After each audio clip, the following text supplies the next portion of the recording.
And now, a Z89 Sports Update. Good morning, CNY. I'm Chris Queripel. On Tuesday, Syracuse women's lacrosse topped Georgetown 15-10. The Orange dominated, starting with 10 unanswered goals. Megan Tyrell led the charge with 4 of her own.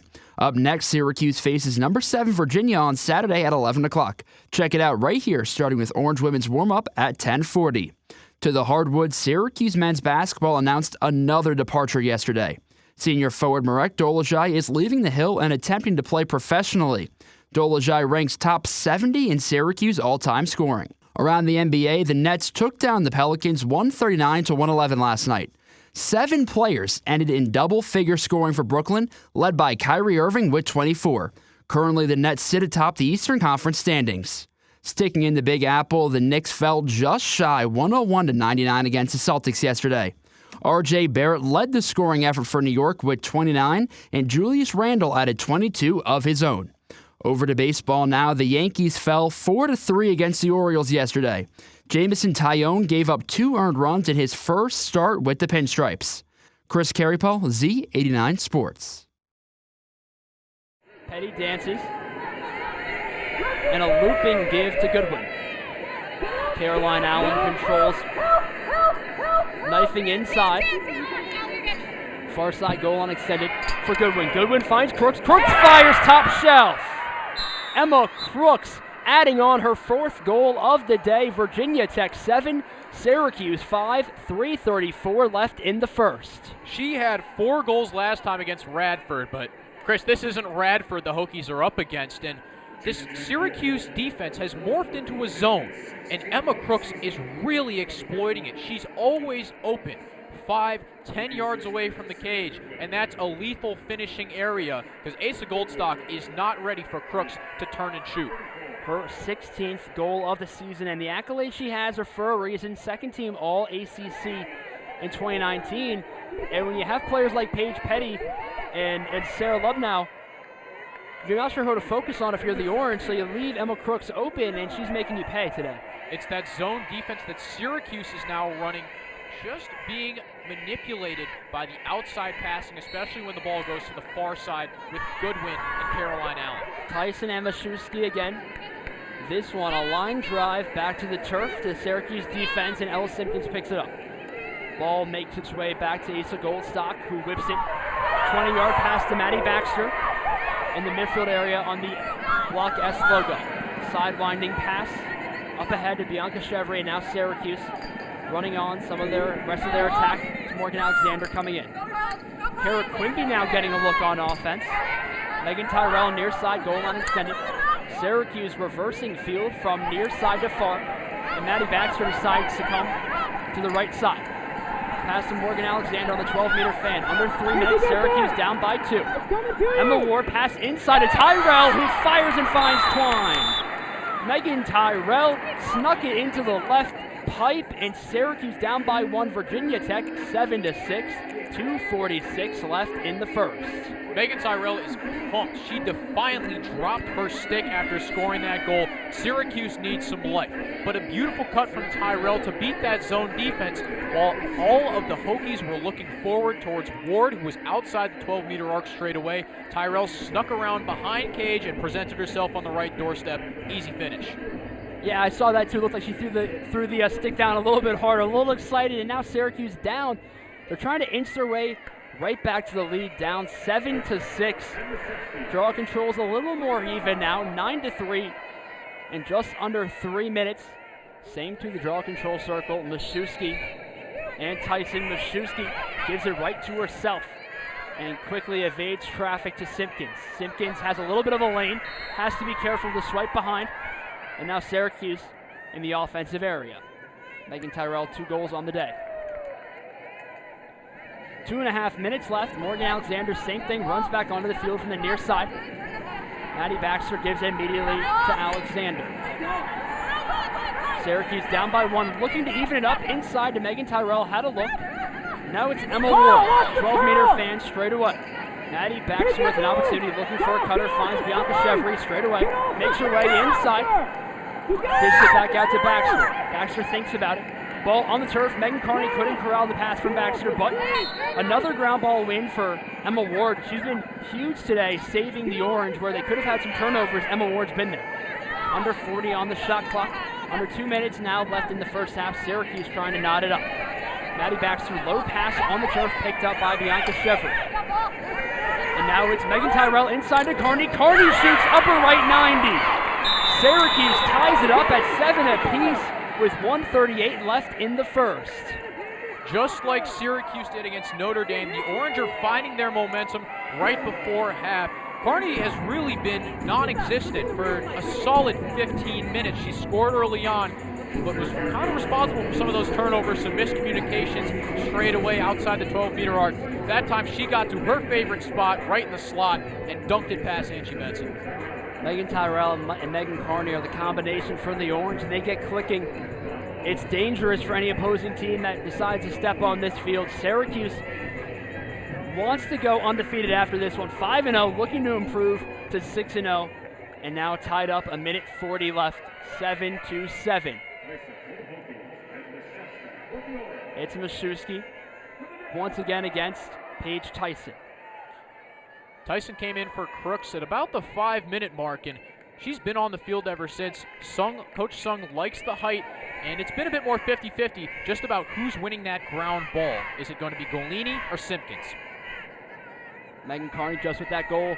She likes championships. She won with Team USA under 19. She won gold, and now she's looking for one in college with the number 2 ranked Syracuse team. 1.5 minutes left on the right side of the field. Syracuse in the whites in the orange trim, working from left to right. On the right side goal line now, and Syracuse working around the perimeter. Shot clock and game clock essentially even right now. Shot clock would bring this to the end. Tyrell inside to Emma Ward, 8 meters, going on the right doorstep to Baxter. Baxter to Carney, and a nice deflection by Angie Benson. It'll go Virginia Tech way from right to left with under 1 minute left. The Hokies try to keep it even before halftime. And we'll see if Alonzo Murphy comes in, the former Albany Patroon center, who has some good height as well. Stallions get stuffed, but another foul catching the body, and it's been going back and forth, just stopping right now with these fouls. Yeah, a lot of bumps both sides. That time Mike Henry comes into the game, and what does he do? Directly to the hole. Mike Henry is a big, strong guy. Look at his legs, Chris. They are massive, massive legs, this guy. Mike Henry, a strong guy, like I mentioned, the 6th man a season ago, straight to the basket, finds himself on the free throw line. And Mike Henry getting set for his first. And he drills it, but talk about resiliency. Mike Henry, he had shoulder surgery just before the season. They thought that was going to be a long injury, back in 3 to 4 weeks. And he's back playing and rehabbing it. Mike Henry's been around the block, played overseas, played in Argentina, and now back here in his hometown of Syracuse. Yeah, good for Mike Henry. We saw him a couple weeks ago in that sling during our media day, and he looks back, he looks ready to form, and if that first drive shows anything, he's ready to go to the hole. Stallions doubling up South Shore right now, 18-9. Trying to post up Brandon Carruthers, wide open 3, far side pocket, no good, and brought down by Brandon Carruthers. 5 for 9, but still gets the board. And a poke away from South Shore. Brandon Carruthers, how about that? Fired up here early. That guy plays 100 miles an hour, punches our scorer's table right in front of us. He's going a mile a minute, and he's fired up. And Briggs comes in, the 7'1" center. And you talk about energy, right? Perfect for his basketball brain. Who can motivate him and John Ivey run it? Who better to motivate young kids than Brandon Carruthers out here? Absolutely. And how about this now for South Shore? They're bringing back Kevin Briggs, so they're going to mismatch out at the 5 position now against Mike Henry, who's only at 6'5". And that's a smart decision, right? You have to get that size in there. J.R. Robertson with the quick moves to the near side of the basket and puts it in. Pretty moves. He's been impressive, the former Albany Patroon. Couple of buckets here early for him making his Stallions debut. 22 on 22. It's Hogue with the air ball. And Henry trying to push it up. Ivy leaking out to the far corner. Gray takes it himself all the way to the basket. Once again, that's the MO of this Syracuse team, turning defense into offense. Jimmy Gray finishes in transition. And an offensive foul, and who else? Brandon Carruthers on the floor. He'll do everything for you. Steals, shoot, assist, and why not even take a charge against a bigger offensive player? Do you think he's getting fired up about after that play, Chris? Brandon Carruthers. What else can we say about his effort on the defensive end? Aaron Smith on the charts that time. And Gray pulls up just inside 2-point arc and too easy. And hey, Calvin, Stallions up 24-9, but Nick Perrioli still telling the team, this is too slow. Hurry up, attack ball. Yeah, Coach, it works sometimes, but sometimes you can be a little bit too fast. Edwards been quiet so far. And that's who we expected to be the big scorer for South Shore, right? It was Drew Edwards, the guy from Charlotte who started his senior year and had a great career there. He's had some open looks. He just hasn't been able to knock him down. South Shore needs him to get going if they want to claw back into this game. They go tall to Briggs, and that makes sense, right? A foul on Jimmy Gray. When you're going small against Kevin Briggs with Henry and Gray, you're going to pick up those fouls, and Perrioli is going to counter, bring in Alonzo Murphy for the first time in his Syracuse career. Coming from Albany, protrudes just like Jordan Robertson, and we'll see Murphy for the first time in 2021. And we'll see who they take out, too. Probably not Henry right away. It might be one of the smaller guys, and Syracuse going to go big. First free throw from Briggs, no good, and Carruthers coming out after a hot start, 7 minutes into the game.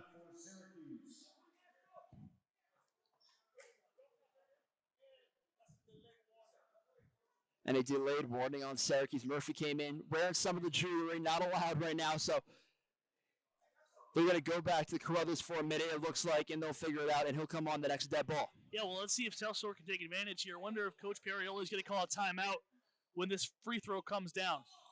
And another miss from Briggs, but scooped up by Turner, so South Shore keeps possession, much needed. Mike Pierre now in the game, the guard from Southern Vermont, gets it stolen away. Carruthers scoop pass, one more. A passing clinic, but Ivy can't convert. Under 5 minutes now, the first Stallions up by 15, and Murphy, we're going to try it again, checking back in. Gray gets pushed to the floor, up high to Briggs, puts it on the floor, and a traveling violation. So that extra possession Carruthers had to be in there did not come back to bite the Stallions. Yeah, it did, and South Shore got a good look there. That's exactly what they wanted, getting the Briggs down on the block against Mike Henry. Just walked with it before he was able to put it towards the basket. And now Bryce Boggs checks in for South Shore. And Mike Pierre coming in as a guard. He tried out for the Stallions. Calvin made it to the last round, but didn't make this final roster, so went over to Boston and now playing for the rival South Shore Monarchs. Yeah, absolutely. Find a home wherever you can. Mike Pierre played a little bit overseas in Ireland, like you said. An all-star. All-star over there in Ireland, the Syracuse Stallions team invitee, 19 points a game. Yeah. Back in his college days. That's pretty good. It's not bad, Chris. I'll tell you that much. And another delay here.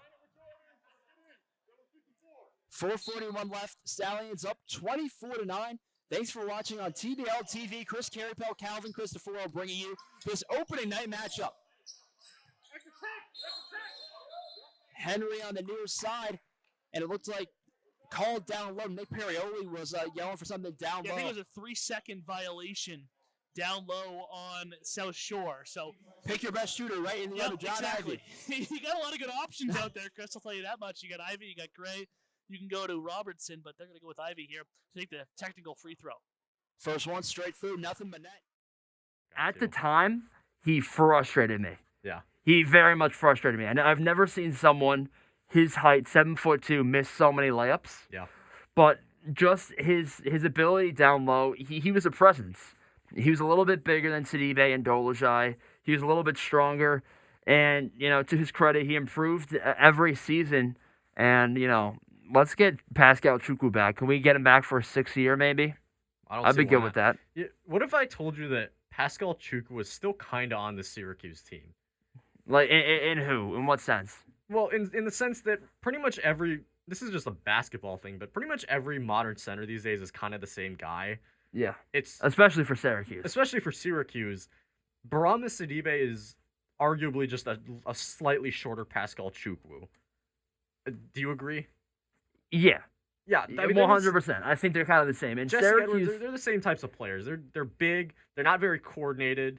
They'll block some shots here and there. They'll get some rebounds, but they can be very frustrating at times because of their lack of coordination and lack of offensive talent. to my recollection, Syracuse hasn't had a big center. When I say big, I mean, strong and a little bit bigger in the weight department since DeJuan Coleman. Yes. DeJuan Coleman back in 2016, 2017, he was a highly touted recruit by Jim Boeheim, coming out of local Janesville, DeWitt, McDonald's All-American. He had all the accolades, and it's just a big guy like that has more of a presence down low. In the zone, I get why you might want to go a little bit leaner, a little more agile, and with that wingspan, but having a center that can dominate more in the offensive end is something that Syracuse is sorely missing. That's something that I don't know how many teams are really going to have a guy that can dominate offensively as a center, because they're just not even dominate, just be good. Just be able to back down and get a bucket. That's so rare these days, man. But it shouldn't be. It shouldn't be. If you're 7'2", you should be able to take the ball on the right block, back down a guy, and be able to convert at a decent rate. I agree, but that's just, for whatever reason, modern centers are just not like that anymore. And if you're a three-point shooting team, but you have one big, you should be able to spread the floor enough where it's basically a one-on-one isolation move where you're passing around the perimeter quickly, you get it inside, and then you cause a mismatch. I mean, I was gonna say that it's just modern basketball. Teams build around 3-point shooting. Teams don't build around their big men anymore. But since when does Syracuse consider themselves modern basketball? They're still doing the 2-3 zone. Basketball. What is that? Syracuse is modern basketball. You know how many 3-pointers they take? But Syracuse has the style they've been playing for years. Right. They have the 2-3 zone. They're going with the offense that they know. Yes, the personnel has changed slightly. Now they are shifting more to 3-pointers, but I think that's more not Syracuse shifting with the times, but Syracuse shifting with the recruits they can get. I'm speaking about on the offensive. Defensively, yes, Syracuse plays a zone. That's a little more. I think it's because they haven't been able to get the top recruits they've been wanting to get. And if they could get those top recruits, they're going to play the Syracuse style of basketball that they've been playing throughout Syracuse history. They're going to slash more. They're going to drive more. They are only shooting threes because it's a habit of circumstance. Yeah, but I think so much of it is how many.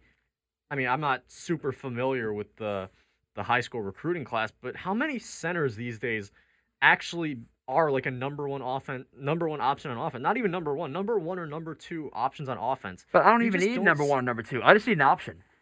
Okay, that's fair. I just need someone to turn around and give me more than 2 points in a game. Again, that's still pretty rare these days because. That's not rare. Are you telling me a 7'2" guy can't get more than 2 points? Well, 2 points, sure, but just for centers to have... Most centers these days are just devoid of any offensive talent because... Are we talking about college here or the NBA? Well, both, because when we're talking the NBA, we got some decent centers. Offensively, I don't want to turn this into an NBA discussion, but... But eventually, most of those guys in the NBA were in college at some point. Right. And at some point recently. And I would argue that in the NBA, there's only a few guys who are centers who actually have offensive talent. Shout out Joel Embiid. Embiid, Jokic, Nikola Vucevic maybe. Not maybe, for sure. But outside of that, every guy's just kind of a carbon copy of the other. Big man who's a good shot blocker, grabs rebounds, and then offensively all they really do is dunk the ball or grab a putback. But they're still being effective. You Yes. guys like Bam Adebayo, Yusuf Nurkic, DeAndre Ayton, Rudy Gobert. They might be more known for their defense, but they are still threats down low, especially Bam Adebayo. Just being that bigger size where you can grab those offensive boards. You said, lightly, they get those second chance points. That's not an easy task. No, it's not. And if you're Syracuse, you need every offensive chance you can get. If you can get those second chance points, you'll take those easy buckets all day long. So just having those bigger guys are a huge presence. Yeah, back to college, though.